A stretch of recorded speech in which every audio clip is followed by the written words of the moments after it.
Esto que ves acá atrás mío no es una escenografía ni es un croma. Y voy a ser sincero, lo que me pasó cuando llegué acá fue bastante raro. El cerebro tarda un momento en procesar que todo esto que me rodea, básicamente, es de verdad. Básicamente lo que creemos desde afuera es que este es un país pobre con millones y millones de personas que trabajan por centavos. ¿Para qué? Para que el resto del mundo reciba productos baratos. Pero esa imagen no coincide nada con lo que me rodea. Entonces la cuestión de este video no va a ser: mirá qué lindo, estoy en China. Acá la pregunta o la cuestión que vamos a tratar de entender, de descubrir, es otra.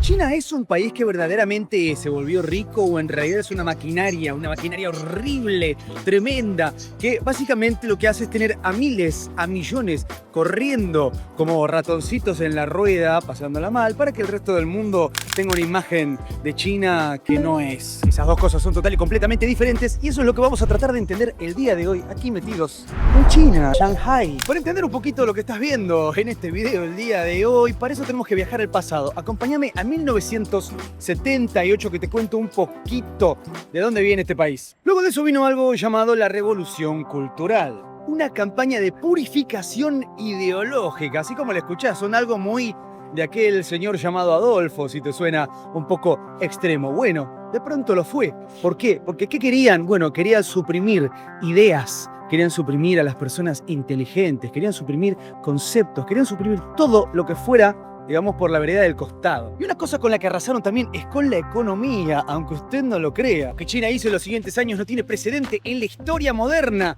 pero lo que sí tiene es un nombre y apellido. La fórmula tiene un nombre y básicamente se llama socialismo con características chinas, porque no es cualquier socialismo. En resumen, acá sería una forma de decir capitalismo en lo económico, pero un solo partido en lo político. Y lo más interesante es que incomodó a todo el mundo, incomodó sobre todo a los economistas que insisten en que esas dos cosas no pueden coexistir y por eso este país es algo tan especial. China es una cosa que la verdad que la gente no, de fuera de China, no lo comprende. En 40 años entonces todo esto pasó de una simple aldea donde no había nada especial a una metrópolis espectacular. Y también es interesante cómo esto ha pasado en muchos países de Asia, o por lo menos en algunas de las ciudades principales de Asia. Mientras tanto, a nosotros, ¿no?, en otras partes del mundo nos ha pasado que tuvimos un auge importante y después todo cae a pedazos. Y algunos dirán, bueno, hay cuestiones políticas parecidas, pero son completamente diferentes. Cuando girás por cualquier centro, zona céntrica, te vas a dar cuenta que tu país no se parece a esto. Y déjame agregar algo, esto no es un modelo aislado. Shanghai es una ciudad... No. Esto se replicó en un montón de ciudades en China. Entonces China es un país donde básicamente te encontrás con lo opuesto en cierto sentido a lo que creerías antes de llegar. Pero hay un dato que tiene China que no tiene ningún otro lugar y es un número que cuando lo escuchás básicamente te caes de culo. 800 millones de personas. Según el Banco Mundial, entre 1978 y 2020, China sacó a casi 800 millones de personas de la pobreza extrema. Y ese número representa más del 75% de la reducción global de pobreza extrema en ese periodo. Para entender la escala, toda la reducción de pobreza del resto del mundo junto en el mismo periodo es menos que lo que hizo China sola. Es el mayor cambio social de la historia moderna. Y no pasó por arte de magia, pasó porque China combinó varias cosas al mismo tiempo que ningún otro país había mezclado de esa forma. Mientras vamos girando por aquí, te voy a contar una cosa.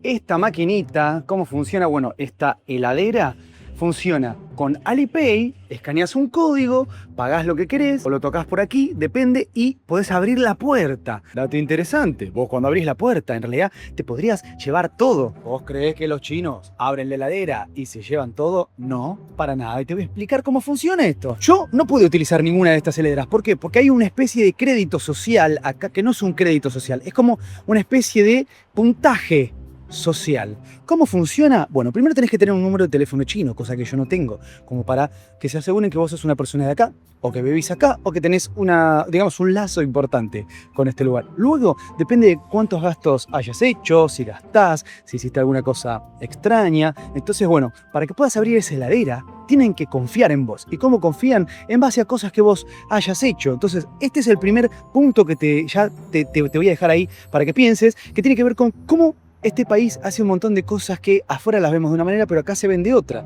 Si vos me preguntas a mí, la persona que puede abrir esa heladera se lo ganó. se ganó el derecho de abrir esa heladera y que sepan que no te vas a robar nada o que no te vas a llevar más de lo que estás pagando. Lo cual suena bastante lógico. Entonces, un dato muy interesante de lo que te venía contando antes es que no solamente es una cosa interesante, una cosa grande que hizo China, es el mayor cambio así drástico, social, sucedido en cuánto tiempo, ¿qué periodo? No, en la historia moderna. Lo que hizo China es un montón de cosas todas juntas, combinadas, digamos, que ningún otro país se había atrevido a hacer antes, o en todo caso, ningún país había tenido el interés de hacer antes, porque estamos hablando un poco de política y muchas cuestiones políticas en realidad lo que tienen es eso. Hay una visión de que si voto a estos va a pasar esto, si voto a los otros pasa lo otro, pero muchas veces estamos votando fórmulas que en realidad no llevan a cabo ningún tipo de nada. Bueno, seamos sinceros, no llevan nada a cabo. Entonces no importa si votaste para un lado, no va a pasar lo que pasa para ese lado, porque básicamente se están cagando en todo. Eso es un poco la política a grandes rasgos, por eso es muy difícil también hablar de este tema sin tener en cuenta ese detalle, que no importa de qué lado está. Otro dato interesante, este país es muy, como hemos visto en Japón, ¿perdiste algo? ¿Te olvidaste algo? Te lo van a apoyar en algún sitio para que cuando vuelvas más o menos por ahí lo puedas encontrar fácil. Nadie se lo va a llevar. ¿Qué hizo China entonces para cambiar un poco esto? Bueno, una mano de obra gigantesca de millones de personas migrando desde el campo a las grandes ciudades, entrando a las fábricas para construir el motor exportador, ese motor que es a día de hoy lo más grande que tiene este país. Segundo, disciplina estatal sin precedentes. El partido decidía dónde se construía, qué se producía, qué industrias se priorizaban, sin debates, sin trabas, sin oposición. El Estado como gerente general de todo el país. ¿Había que hacer algo? ¿Estaban pensando algo? ¿Buscarle la vuelta a algo? Bueno, el Estado iba a decir sí, no o más o menos. ¿Jugaste alguna vez al SimCity? Bueno, la infraestructura acá, eso, pensalo de esa manera. Pero haciendo un truquito, ¿no? ¿Viste? Tipo el Clapausius. ¿Sabes lo que es el Clapausius de los Sims? Bueno, ese truquito. ¿Dinero infinito? ¿Para qué? Para una infraestructura infinita. ¿Qué querés? Edificios, carreteras. ¿Qué necesitas? Bueno, se puede hacer. O sea que literalmente, donde quieras podés levantar acá, o podían, bueno, una ciudad de cero, una ciudad completa que tenga todo lo que tiene que tener una ciudad para funcionar de manera óptima. Y quinto, hablemos de la verdadera religión de los chinos. Estarás pensando ahora, ¿cuál es la religión de los chinos? La religión de los chinos es la exportación. Los chinos son los capos exportadores del mundo entero. Y otra vez, volvemos a lo mismo. Lo que cree la mayoría de la gente es que donde se exporta es porque los costos son bajos, porque hay una explotación infernal. Y eso es ni blanco ni negro. Estamos para hablar de un gris. Como la mayoría de las cosas que tengamos que hablar de China van a estar en un gris. No son ni lo que te contaron, ni son lo que lo que te quieren contar acá adentro tampoco. Durante décadas la ecuación fue muy simple. China vende, el mundo compra, todos contentos. Estados Unidos, Latinoamérica, Europa, todos comprando todo. Pero básicamente todo lo que China pudiera producir. ¿Qué produce China? Lo compro. Entonces, el milagro chino podemos decir que no fue magia, fue todo algo completamente construido, pensado, para que veamos esa postal perfecta de un país donde todo funciona y donde la economía está hermosa. Pero estos 40 años tienen un costo humano y político que esa postal no te muestra. Y ese costo solo empieza a aparecer, bueno, cuando estás acá. Lo ves solamente cuando estás acá, cuando empezás a mirar alrededor y ves el país verdadero. Por eso yo, esto que estoy grabando hoy, lo grabo habiendo estado semanas en China. Entonces ya me parece que empiezo a entender un poquito cómo funciona este país. Otra cosa muy interesante de poder viajar mucho a sitios, bueno, por ejemplo como este, es que cosas que para uno son básicas, normales, de una manera, aquí son completamente diferentes. Ejemplo, explíquenme por qué las escobas son tan diferentes en este país. En Argentina no tenemos de esas escobas. No vi una así nunca en mi vida. Lo que más te impacta acá es la densidad. Mirá para un lado y tenés malls, que son ciudades, adentro de ciudades obviamente, tenés pantallas en cada superficie posible. Pagas con el teléfono en absolutamente todo. El verdulero, la calle, el taxi, el autobús. Y bueno, es muy complicado acá manejarse si no pudiste hacer funcionar Alipay, si no pudiste hacer funcionar WeChat. Yo acá funciona a medias. Otra vez, ya les dije, no tengo WeChat, tengo Alipay. Funciono. Entonces, el billete, te agarran el billete. Así que tranquilo. Cambian el aeropuerto un poquito, pero el llegar acá es el teléfono, porque hay cosas realmente que no vas a poder acceder si no tenés tu teléfono con Alipay. Hay un montón de sitios que simplemente el acceso requiere Alipay. Entonces vamos a estar completamente fuera de la sociedad si no tenés Alipay. ¿Qué incluye eso? El metro, el transporte público, los trenes. Puedes entrar al tren, vas a tener que poner tu teléfono con tu código de ¿qué? De Alipay. ¿No tenés Alipay? Bueno, vas a tener que caminar o vas a tener que inventarte alguna otra forma de llegar a tu destino. Hablando de metro, el metro de Shanghai tiene 816 kilómetros de vías en operación, al menos hasta el año 2024, que es el dato más actual que encontré. Una cosa que notás en China dando vueltas es que la tecnología no es un accesorio, no es un elemento, no es algo que quizás utilizás, te sirve, no, acá todo tiene tecnología, todo. De hecho, acá he visto cosas que no vi últimamente ni siquiera en Japón. Acá está todo muy robotizado, por ejemplo. Es el sitio donde más robots he visto haciendo cosas. Ejemplo, ¿qué he visto robots haciendo? Cafés. He visto robots vendiendo Pop Marts, las figuras estas. ¿Qué más he visto? Robots boxeando. He visto robots bailando. He visto perros robots. He visto robots por todos lados. He visto mascotitas robots que sí había visto en Japón, pero acá todo el tiempo ves alguna cosa tecnológica. Y es muy interesante la tecnología de China porque muchas veces es tecnología completamente innecesaria e inservible, pero igual está. Una de las cosas que más notas cuando estás acá es que vas pasando y hay una camarita que te sigue, ¿no? Así como esta. Una camarita te sigue o te mira o hizo como un recuadro sobre tu cara. Lo mismo que yo estaría viendo en esta pantalla de mi cámara. Bueno, lo mismo pasa en todos lados. Estás en un parque de diversiones, hay una camarita. ¿Qué hace? No sé dónde, hay una camarita. Y eso es muy interesante. ¿Por qué? Por ejemplo, en sitios, parques, te puedes registrar con tu pasaporte antes de entrar. Ese pasaporte tiene tu foto, pero de pronto tu foto ya la tienen de otro lado y todo un sistema interconectado. Entonces, vos llegás, te paras así y se abre la puerta. Vas a entrar a una atracción y se abre la puerta al instante. Te reconoce y se abre, te deja pasar. Toda esta cuestión de un poco la vigilancia y demás, la tecnología.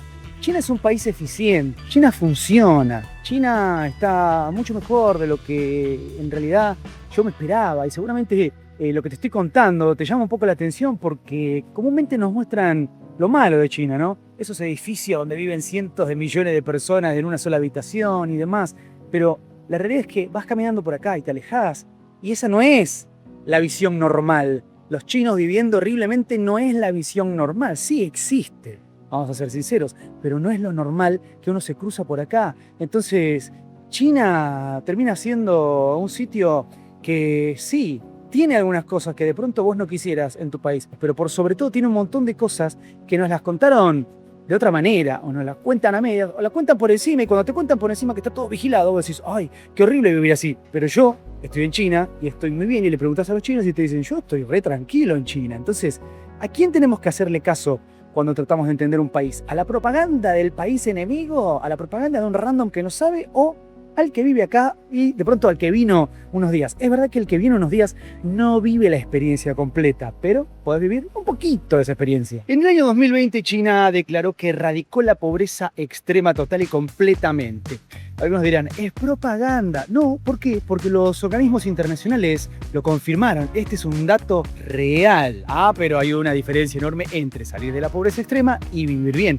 Son dos cosas completamente diferentes. Si bien este país no está horrible como algunos cuentan, sí pasa un poco que mientras ves toda la modernidad, también te cruzas cosas que se ven precarias, ¿no? Hay cosas que se ven muy precarias. Es muy común la cosita atada con alambre. Y para entender este milagro económico que hubo acá, es importante entender todas estas cosas porque nada es blanco o negro. Este país, otra vez, ya lo dije 50 veces durante este video y pido disculpas por ser tan repetitivo, pero este país no es lo que te cuentan. Y recordemos algo clave, China es gigante, pero gigante de una forma que no se puede ni explicar. Entonces, lo que hay también mucho acá es concentración. Hay concentración de riqueza y de todo, ¿no? En estos puntos importantes, sí hay muchas ciudades, hay muchos puntos donde tenés un montón de chinos que la pasan medianamente bien y después tenés el campo. La diferencia entre la ciudad y el campo en China es abismal. Por eso, comúnmente, cuando nosotros en nuestros países tenemos supermercados chinos o conocemos a algún tipo de chino que ha emigrado y tiene alguno de estos trabajos clásicos,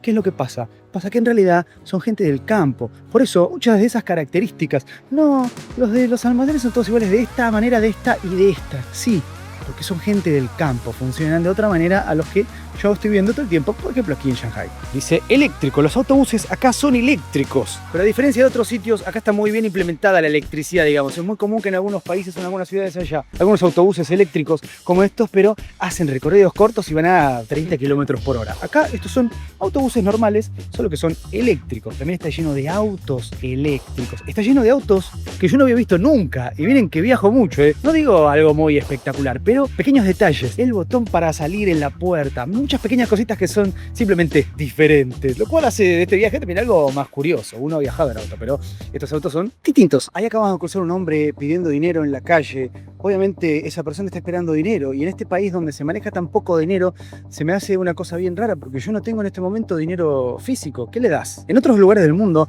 es verdad que están equipados ya con QR y demás. Es muy curioso eso. Pero la verdad que esta persona, este hombre, pidiendo con la mano así, en un país donde raras veces estés con billetes o con monedas encima, me pareció algo llamativo. Otra cosa que nos ha enseñado la historia de la humanidad es que todo modelo económico, incluso todo modelo económico exitoso, tiene básicamente fecha de vencimiento. Y al parecer el modelo que hizo grande a China está llegando a su vencimiento, a su final. Y acá mientras vemos un poquito de verde por un lado, y sí, es verdad, edificios por el otro, te voy a contar cuál es el primer sector que se está viendo bastante afectado y es el sector inmobiliario. Les dije algo hace un ratito, una expresión, les hablé de infinito. China por un momento vivía como si todo fuera infinito, entonces empezaron a construir, mirá del otro lado.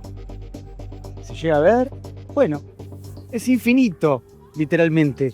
Pero infinito básicamente no es este planeta, este país, esta ciudad. La segunda grieta de este país son los jóvenes. En junio del año 2023, el desempleo juvenil en China llegaba al 21,3%, lo cual sería el máximo histórico desde que están registrando ese dato. ¿Qué hizo el gobierno en agosto de ese mismo año? Suspendió la publicación de esa estadística. ¿Te suena eso? Cosas que han pasado muchas veces en nuestra Latinoamérica querida. Cuando un dato es poco amigable, ese dato no existe más. Saber cuál es la grieta número 3, la cual te va a afectar a vos, me va a afectar a mí, nos afecta a todos. Hacé una cosa, comentame ya por ahí abajo, ¿qué edad tenés? ¿Cuántos años tenés? Bueno, la tercera es el envejecimiento. ¿Sabías que los chinos envejecen? Grieta número 4 aquí en China, el control. De eso que hablamos tanto, que te dije, ¿está bueno? ¿Está malo? No lo entiendo, pero bueno, parece que funciona. La quinta grieta que hay aquí, y es posiblemente la que más le resuene a todos, es la grieta tecnológica. China tiene una batalla muy importante, por ejemplo, con Estados Unidos,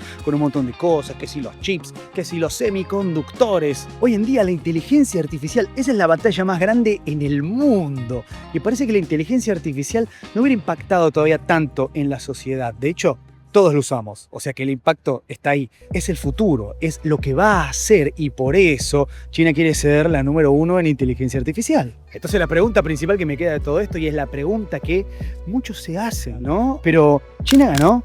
Por PBI ajustado o por poder de compra, el FMI ya ubica a China en el primer lugar del mundo. Superó a Estados Unidos en esa métrica. PBI nominal en dólares corrientes, Estados Unidos sigue arriba y por un margen bastante importante. Por riqueza por persona, que bueno, es el número que más le importa a la gente que vive en un país. China todavía está muy lejos de los países más ricos. El ingreso per cápita chino es aproximadamente un cuarto del de Estados Unidos. Entonces, hacer todo eso, todo lo que necesitan cambiar para seguir funcionando a futuro o seguir siendo la potencia que son acá, bueno, es el desafío más grande que ha tenido el Partido Comunista desde el año 1978. Cuando yo viajo principalmente, obviamente porque me gusta, pero viajo para poder hacer contenido interesante. Me gusta poder hacer videos de lugares. Los videos también me permiten conocer gente, experimentar cosas que no experimentaría si fuera un turista cualquiera, pero hay una cosa muy interesante que también pasa cuando viajo y hago contenido y es que termino muchas veces entendiendo estos lugares de una manera completamente diferente a la que esperaba o la que creía. Y de China me llevé una certeza que yo sospechaba, pero bueno,